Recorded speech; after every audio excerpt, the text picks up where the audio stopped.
Olá, mulheres positivas! Hoje aqui comigo, uma empreendedora do setor de finanças. Carol Cavenaghi, do Fin4She. Obrigada pela sua presença. Oi, Fabi. Obrigada. É um prazer estar aqui. Obrigada pela oportunidade.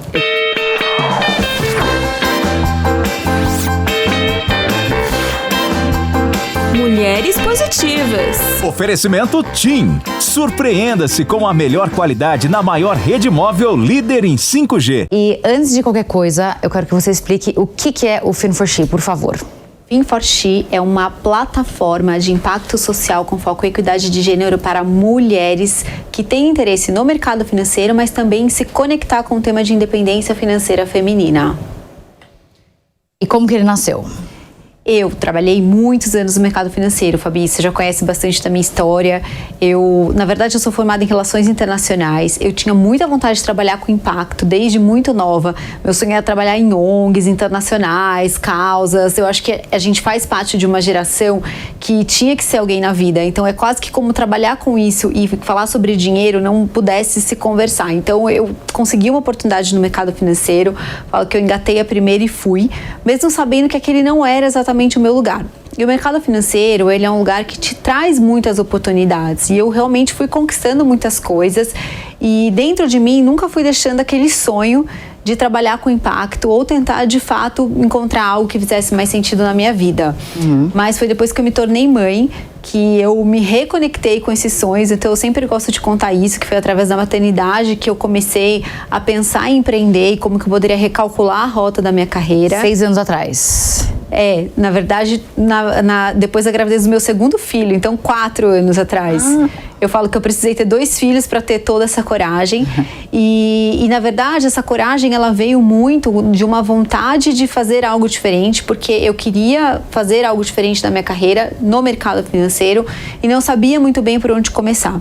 E comecei a olhar para o lado e tentar me conectar com mais mulheres, quem eram as mulheres do mercado, né, o que elas faziam, como que era essa transição de carreira depois da maternidade.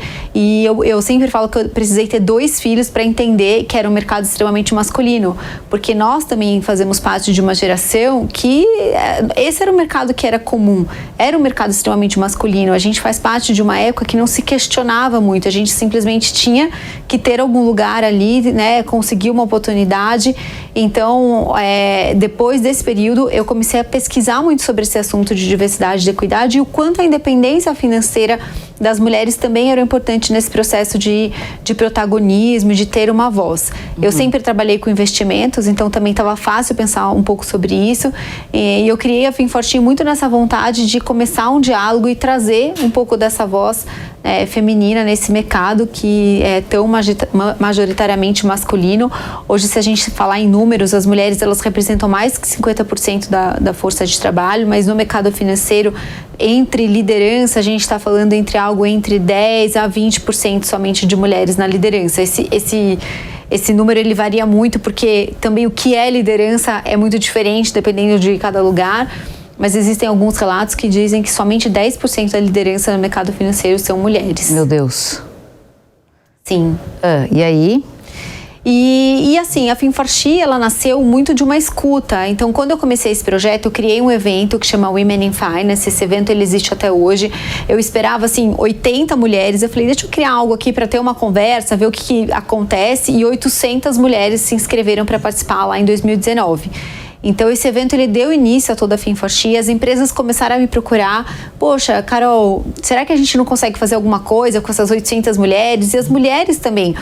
Eu tenho interesse nesse mercado, eu queria aprender mais sobre investimentos, eu queria trabalhar em outras áreas. E aí eu fui criando alguns projetos, e eu falo muito através da escutativa. Então eu comecei o empreendedorismo, um processo longo de transição de carreira e empreendendo muito na escuta do que as empresas queriam. Mas isso é maravilhoso. Sim.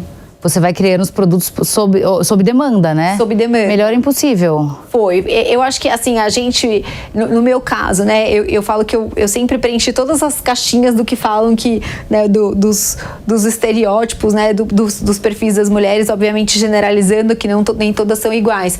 Mas foi preciso muita coragem para eu fazer essa transição de carreira. Eu acho que a gente é muito colocada nesse lugar da segurança, do questionamento. Mesmo quando eu tinha tudo pronto, toda uma empresa empresa desenhada, um projeto, eu não tive toda a coragem suficiente para seguir, porque as pessoas me questionavam muito, você vai deixar uma carreira, eu estava 10 anos dentro da mesma empresa, numa empresa global de investimentos, é trocar o certo pelo incerto.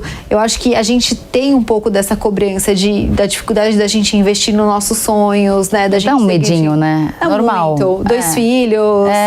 E aí, assim, uma das coisas que eu mais acredito nesse processo todo de independência financeira feminina, porque no final o que me deu muita força para seguir em frente foi que eu tinha feito uma carreira de 15 anos no mercado financeiro e eu consegui ter um respaldo financeiro que me permitiu que se tudo desse errado, eu conseguiria. Você teria um colchão. Eu teria um colchão.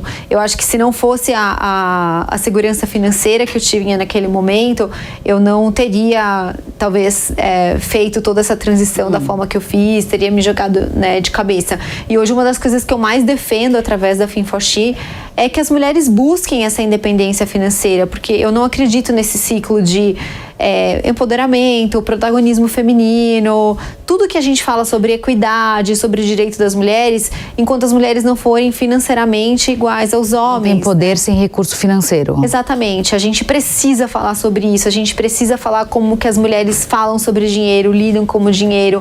Hoje no Brasil, 60% dos lares são financeiramente, as provedoras são mulheres. 60% dos lares tem a mulher como provedora. Sim, hoje no Brasil, mas aproximadamente. Então, quer dizer, não é verdade que os homens são os chefes de casa do ponto de vista financeiro hoje no porque a gente Brasil. está olhando aqui numa camada muito ampla, né? Mas se você olhar hoje, assim, outro dado também, existe muito dado de economia informal, mulheres que trabalham fora, mulheres que são provedoras financeiramente dos seus lares, mães solos, são quantas mães solos? Número enorme. Número enorme, então elas são as provedoras. Então quando a gente olha isso de uma forma, né, muito ampla, no nosso cenário hoje de Brasil, isso é um dado real, mas elas não são tomadoras de decisão financeira. Quando a gente olha para a economia feminina também no Brasil, né, e não só no Brasil como no mundo todo, as mulheres elas tomam muito decisão de economia doméstica o tempo todo, né, que produto vai comprar para dentro da tua casa, qual a escola que o filho vai estudar, ou uma viagem, mercado. Quem decide as marcas, quem decide os produtos são sempre as mulheres. Então elas têm muita decisão sobre economia doméstica e muitas vezes a gente vê até as marcas deixando de conversar com suas mulheres, deixando de incluir economicamente as mulheres nessa conversa. Do ponto de vista até de gestão de fortunas, as mulheres não foram preparadas para gerir, né, os seus patrimônios. Isso era uma coisa que era um homem da família. Não podia nem ter, não podia ter nem conta no banco? Sim, se a gente olhar historicamente, as mulheres, elas... até a década de 60, elas não podiam ter nem conta em banco, nem né, CPF, elas dependiam dos homens. 74, a Lei de Igualdade de Crédito. 88, a Constituição, que enxerga as mulheres iguais aos homens. Então, eu sempre falo que as nossas conquistas são muito recentes. Então, quando a gente olha nosso histórico como mulher, as nossas conquistas são muito, muito recentes. A gente, até hoje, enfim, a gente estava fazendo uma outra gravação para um projeto da FinForShe, a gente falou também sobre muita economia do cuidado.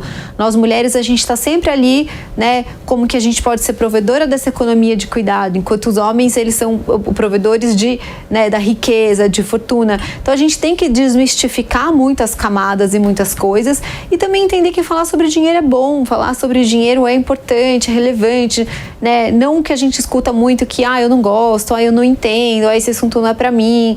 E muitas vezes essas mulheres, elas têm recursos, elas têm patrimônio, elas têm dinheiro, mas elas não entendem nada sobre o que elas têm. Elas delegam isso também. Então, a gente está falando em todas as camadas, esse ainda é um assunto que existe um certo tabu, e eu acho que hoje eu tenho uma missão muito grande aqui, pessoal, também, além da FinForShe, de como é que a gente leva esse assunto e fala sobre a importância e conecta mais as mulheres com esse tema. Porque independência financeira, você conhecer sobre isso é liberdade de escolha. Se você não está feliz num casamento, se você não está feliz num emprego, se você tem talvez um chefe ou que não te respeite, ou um ambiente de trabalho hostil. Muitas vezes você aguenta certas coisas porque você precisa daquilo, né? Então eu acho que é uma construção ao longo da tua vida que vai te permitir fazer escolhas, melhores escolhas, né, para si mesma e para sua família, para quem quer que seja. E tem uma passagem da Dani Marques nas páginas amarelas que ela diz que o mercado financeiro negligencia a mulher. E discutindo com ela, inclusive também falando sobre você, ela disse algo maravilhoso. Ela falou: pode ver, nesses discursos dos homens falando sobre o mercado financeiro, tem uma quantidade enorme de jargão. Então é o yield, é o bond, é o... sei lá, nem lembro esses termos mais. Sim. Então, quer dizer, a linguagem financeira que é colocada na mesa, ela é colocada de um jeito onde a mulher não entende. Sim. Então, tem também um passo aí onde tem que fazer quase que um letramento da mulher ou fazer um rebranding aí desses produtos, colocar de novo aí numa prateleira, mas numa linguagem que seja compreensível. Eu não sei o que é yield. Você sabe, você trabalha, mas eu não sei o que é yield. Eu acho que é uma linguagem que não conecta, não só com as mulheres, mas com outras camadas, né? Ele é um mercado ainda que é muito, que exclui muita gente, se eu puder falar assim, né? Se você olhar, a gente, né? Eu tô aqui com o meu time hoje do meu lado aqui, a gente recentemente fez alguns eventos, algumas feiras, quando a gente olha o mercado de homens brancos, né? Assim, você tem dificuldade de encontrar mulheres, você tem dificuldades de encontrar o diferente. E hoje, quando as empresas fazem processos seletivos, quando as empresas estão contratando, ainda eles buscam pessoas com os mesmos perfis, conhecimento. Então, é um processo longo que a gente tem que fazer e tem que trabalhar para que a gente consiga mudar, inclusive esse tipo de linguagem. Porque se a gente não trouxer o diferente, as divisões diferentes, pessoas diferentes, a gente não vai conseguir tornar essa linguagem mais inclusiva.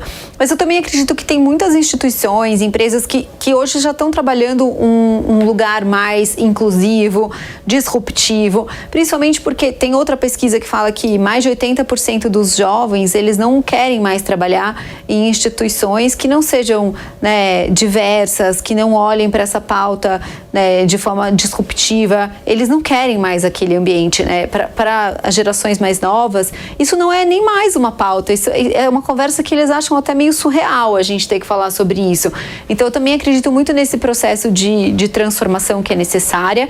E mais que isso, você falou, né, como que faz? Tem que ter um letramento? Não, eu não acredito. Eu acho que a gente tem que ser mulher por essência. A gente é mulher, a gente não precisa ser diferente da nossa essência para se adaptar a um lugar. Porque eu acho que a capacidade de inovação, a beleza da diversidade, ela vem de sermos diferentes, da gente conseguir ouvir, da gente ter respeito pelas opiniões. Tem uma frase que eu gosto muito que fala que a diversidade é respeito.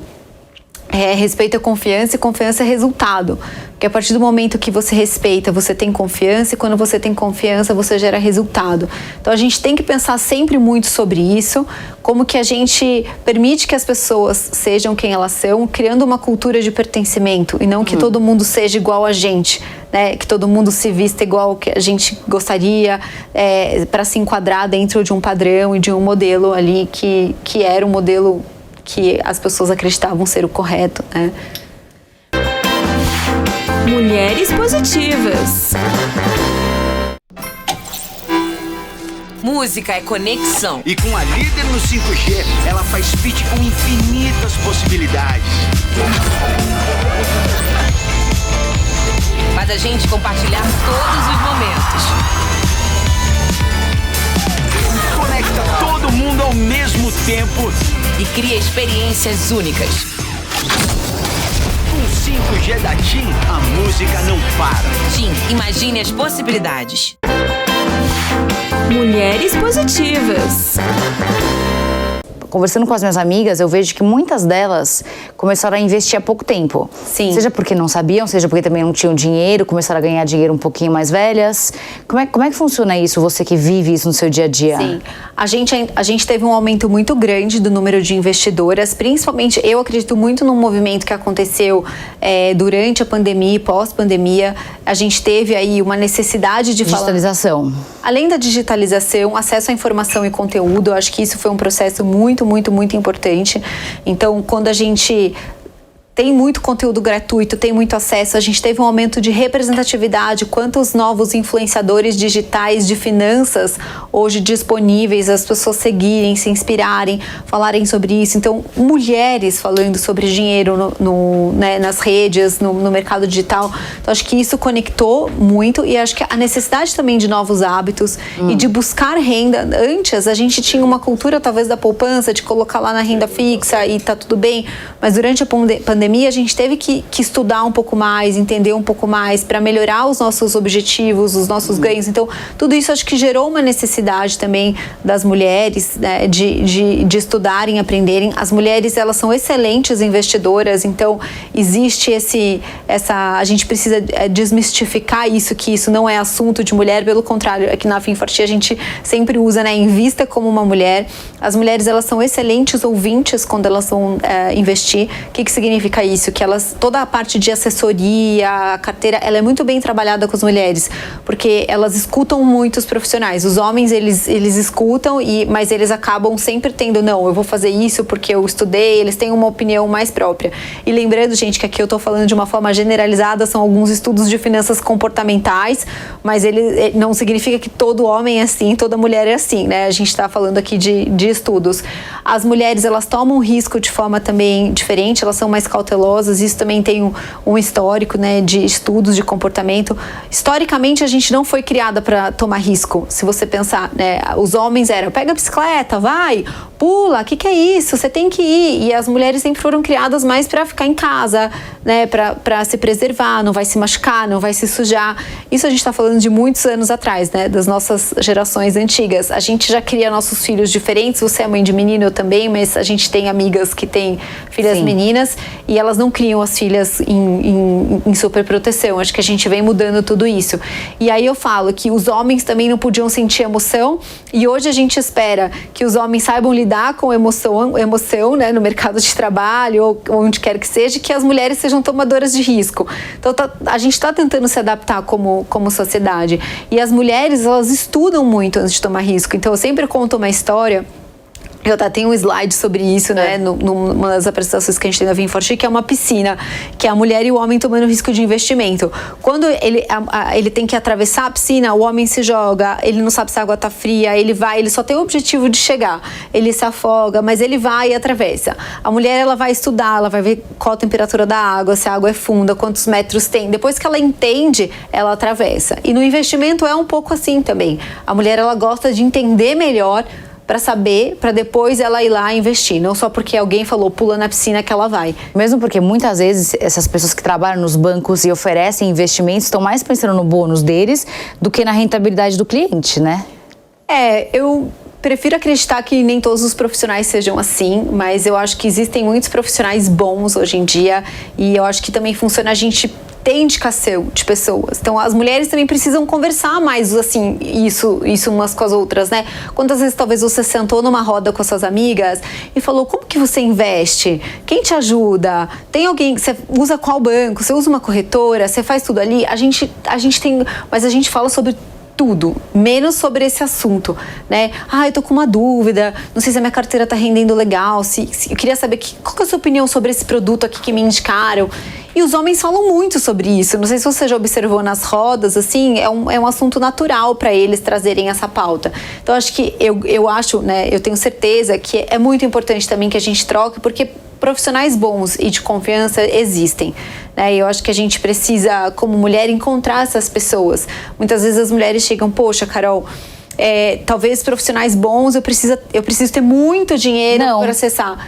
E não, né? Eu acho que hoje você pode começar com valores, né, baixos, né? E eu acho muito importante poupar. Eu acho muito importante isso estar dentro da meta, como uma meta de carreira. Eu quero, em tanto tempo, fazer isso. Eu acho que a gente tem que ter meta também, né, de investimento, de como que isso vai entrar na nossa vida, como casal. Os casais têm dificuldade de falar sobre isso entre si, né? Super. Porque as mulheres, elas também não se sentem tão confortáveis em abordar. Existem 1000 estereótipos. A mulher falar sobre isso é arrogante, interesseira, tá querendo saber. Gananciosa. E os homens não. Quando eles falam sobre o dinheiro, eles são, né, provedores, investidores, preocupados, inteligentes.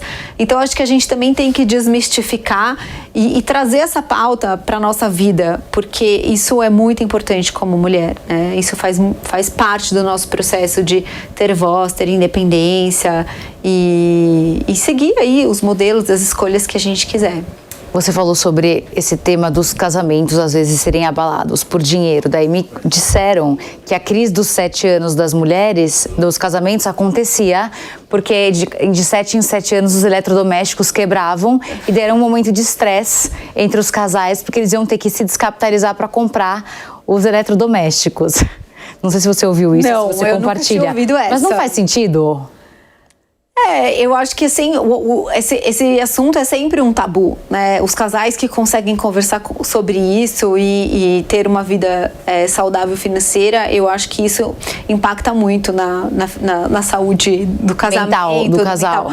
Outro dia eu estava conversando com uma pessoa que fala sobre saúde mental e tudo tal, e ela falou, não, eu preciso muito bater um papo com você, porque essa questão de finanças tá muito complicada na minha vida e tal. Eu fiquei pensando depois, eu falei, gente, como que alguém fala sobre saúde mental se o financeiro não está bom, né? O financeiro, ele abala todas as camadas, né? Assim, é muito importante na nossa vida. E isso não é ser uma pessoa gananciosa. A gente, a partir do momento que a gente ali não tem que se submeter a uma situação por falta de dinheiro, ou porque a gente não se planejou, ou a gente, né, perdeu algum investimento porque a gente também não soube fazer. Então, tudo isso abala emocionalmente, abala uma estrutura, abala um relacionamento, abala famílias. Super. Irmãos, né, famílias. Então, é um assunto que eu considero muito importante. E a gente precisa tentar falar sobre isso de uma forma mais natural. Que mensagem você quer deixar para quem está te ouvindo, te assistindo? Conhece você, conhece o Fin for She, ou então não te conhece, não conhece o Fin for She, está conhecendo agora, mas quer saber mais sobre dinheiro e quer ter uma vida aí mais saudável? Eu gosto, as pessoas sempre me perguntam, né, qual conselho eu daria para mim mesma no início da minha carreira, ou o que eu acho mais importante para as mulheres nesse processo. E aí eu volto e sempre falo, né, busque sempre a sua independência financeira, independente do momento da sua carreira, seja no seu primeiro estágio, seja em qualquer momento, nunca deixe de ter essa pauta ou buscar essa meta da sua independência financeira. Cuide bem desse tópico na tua vida, independente do lugar que você esteja, de quanto você esteja ganhando, né, se você casar com alguém ou não casar, porque é isso que vai te dar liberdade de escolha ao longo da tua vida. Seja se você quiser sair de um estágio, fazer um curso fora, eu tive muito essa vontade, né, enquanto eu me formei e fui trabalhar. Foi um sonho, eu tinha muito um sonho de, né, ficar um sabático morando fora. Eu fiz intercâmbio muito nova, mas eu não tive essa experiência mais velha. E aí eu já estava trabalhando, e aí eu não me programei, e aí eu falei, poxa, agora eu não posso parar de trabalhar. Então talvez se eu tivesse pensado nisso, eu poderia naquele momento ter parado e ter realizado esse sonho.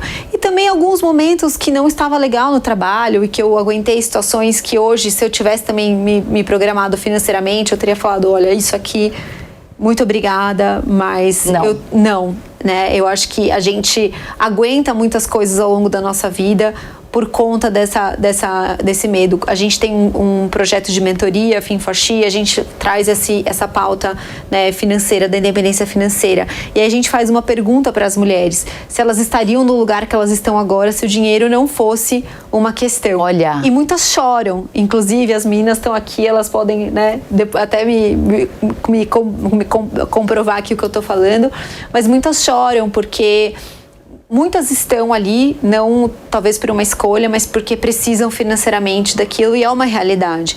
Então, é triste, mas eu acho que a gente tem que começar a ensinar essa cultura, principalmente para as mulheres, que é possível a gente poupar, que qualquer dinheiro é possível numa emergência.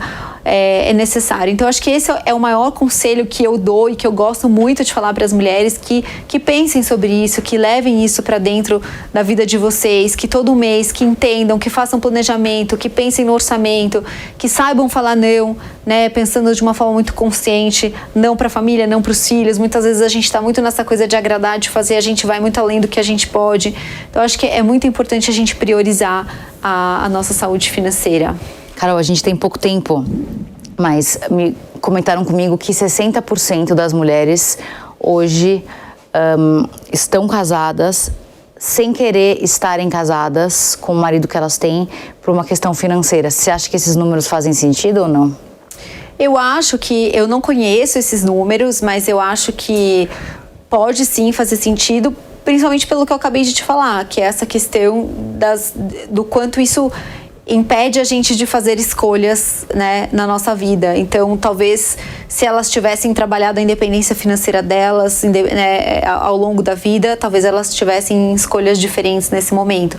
Mas muitas vezes você entra num casamento e você não fala sobre finanças, você mistura tudo, você investe na carreira do seu marido, ou você para de trabalhar por uma opção conjunta, mas não conversa como financeiramente isso vai ser. Então, acho que existem muitos tabus da gente falar sobre isso, e as mulheres realmente não pensam, não se organizam, né, nessa economia doméstica. Eu aposto que nesses casais, todas as decisões da economia doméstica, a grande maioria são as mulheres que fazem. Muitas vezes talvez elas façam a gestão da economia doméstica, mas elas não cuidam da gestão do patrimônio. E fica uma coisa muito obscura depois como um casal, para você entender, né? Assim, uma pergunta básica: quanto nós temos de patrimônio? Pensando, às vezes o próprio casal não conta um para o outro, né? Eu acho que é uma coisa, assim, é ainda muito difícil. A gente vê muita dificuldade das mulheres falarem sobre isso. Então, acho que vale conversar, né? Converse com suas amigas, né? Pergunta, troca ideias, como faz, como que você conversa isso, como que você faz. Eu acho que a gente é tão boa nessa parte de trocar com as amigas, de falar, de pedir dicas, de compartilhar, de se ajudar, e ainda a gente tem muita dificuldade de falar sobre isso. Eu não sei se você concorda. Não, concordo. Há pouco tempo eu comecei a falar sobre dinheiro com as minhas amigas. Então, eu concordo 100%. Carol, eu quero que você deixe aqui um livro, um filme e uma mulher que você admira para quem tá te ouvindo, te assistindo, pra gente fechar. Olha, são muitas, né? Eu sempre falo do livro Do Momento de Voar, que Amo. Que é o da Melinda Gates, e aí eu já deixo aqui a própria Melinda Gates como a minha inspiração. Porque eu acho que ela trouxe um clique para mim dessa questão de empreendedorismo, no momento que eu estava querendo muito criar a minha empresa e com muita, assim, dificuldade de saber o que fazer, porque as pessoas acham que a gente resolve empreender e, assim, tudo acontece. E eu li esse livro dela, e ela, para quem não conhece, ela é ex-mulher do Bill Gates, na época do livro ainda casada com ele. Ela fez uma transição de carreira e ela assumiu a Fundação Bill e Melinda, e ela não foi a protagonista, né, da própria história dela, porque ela estava à frente da fundação, mas ela demorou muito para assinar, inclusive, a carta da fundação junto com o Bill. Então, ela foi muito devagar conquistando esse espaço, e eu me conecto muito com essa história. E mais que isso, ao longo da fundação, ela entendeu o quanto era importante eles olharem para as mulheres para que eles conseguissem ter sucesso em todos os projetos sociais que eles faziam na fundação. Então, o quanto a humanidade precisava desse olhar do feminino para que eles conseguissem, de fato, implementar todas as políticas. E as mulheres, elas tinham realmente esse poder muito grande dentro das comunidades, todos os lugares. Então, eu me inspiro muito nessa história e nela. E filme, eu não sei. Recentemente, eu ando sem tempo de ver, mas eu preciso pensar aqui um filme. Algum que marcou sua vida? Não precisa ser recente, pode ser antigo. Na verdade, eu não vou falar de um filme, eu vou falar de um documentário recente que eu assisti, que é o da Viola Davis, que ela tem essa entrevista que ela fez com a Oprah, e que ela conta a história do porquê que ela escreveu o livro que chama Em Busca de Mim. E eu fiquei muito emocionada, inclusive eu fui ler o livro depois por conta desse documentário, e ela conta um pouco da história dela e da importância dela em busca dela mesma, da história dela. Por quê? Porque a história dela não é uma história bonita e todo mundo conhecia a Viola como uma super atriz, né, que ganhou o Oscar e uma mulher negra, linda. Mas, cara, a história dela era uma história feia, uma história triste, de muita pobreza, de muita dor, de muita violência na infância. E que ela sentiu que era importante ela ir em busca dessa Viola, que todo mundo conhecesse. E isso, assim, trouxe algo muito, assim, importante e inspirador para mim, que é essa importância da gente honrar a nossa história, seja ela qual for. Né? E eu acho que eu também trago muito isso nas falas da Femme for She. E eu acho que esse foi um dos documentários que me marcou ultimamente e me fez ler o livro também. Então eu acabei deixando 2 dicas de livro aqui também. Arrasou. Carol, ó, bom happy hour hoje, depois você me conta. Espero que ano que vem nós tenhamos boas notícias para contar para o nosso público. Muito obrigada, viu? Obrigada. Você arrasa. Parabéns pelo seu trabalho maravilhoso. Que bom que a gente pode estar juntas, né? E eu acho que aqui, Femme for She, Mulheres Positivas, é uma prova do poder das conexões. Eu tenho falado muito sobre isso, o quanto as mulheres, elas sim se ajudam, elas sim podem estar juntas, unidas. A gente tem que desmistificar isso também. Sem dúvida. Faz parte. E teremos provas para isso. Sim.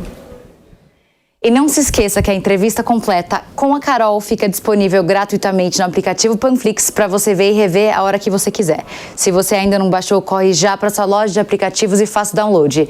E até semana que vem com mais uma Mulher Positiva.